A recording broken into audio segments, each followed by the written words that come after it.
পবিত্র ঈদুল আজহাকে ঘিরে রাজধানীর বিভিন্ন এলাকায় এক অনন্য বাজার বসে ঈদের দিন বিকেল থেকে সন্ধ্যা পর্যন্ত।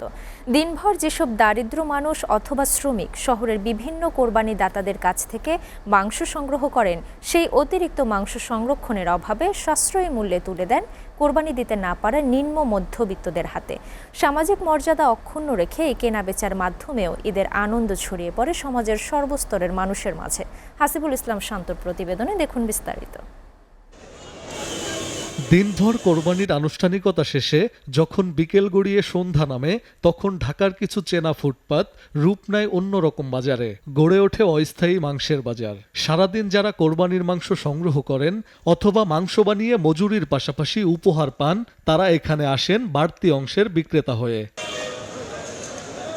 এই বাজার কোনো নিয়মিত বাণিজ্যিক কেন্দ্র নয়, বরং এটি যেন ঈদের আনন্দকে অন্যভাবে সবার মাঝে বিলিয়ে দেওয়ার অলিখিত মাধ্যম।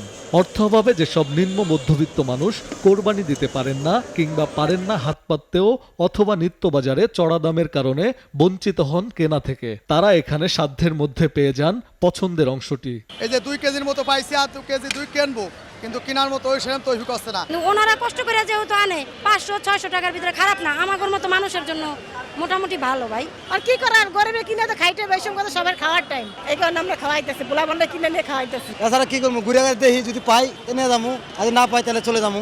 আর 600 টাকা নিছি। এখানে নেই কোনো হাহাকার, বরং রয়েছে এক অনাবিল তৃপ্তির সমীকরণ।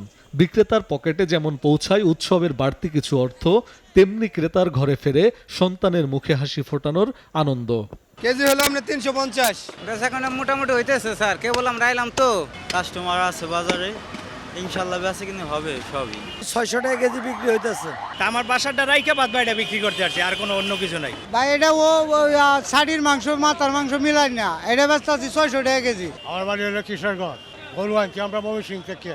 শহুরে লেনদেনের এই ব্যস্ততার আড়ালে লুকিয়ে থাকে এক পরম আনন্দ, যেখানে কেউ বঞ্চিত নয়, বরং ত্যাগের মহিমায় একে অপরের হাত ধরে মেতে ওঠেন আরেক উৎসবে। হাসিবুল ইসলাম শান্ত, SA TV, ঢাকা।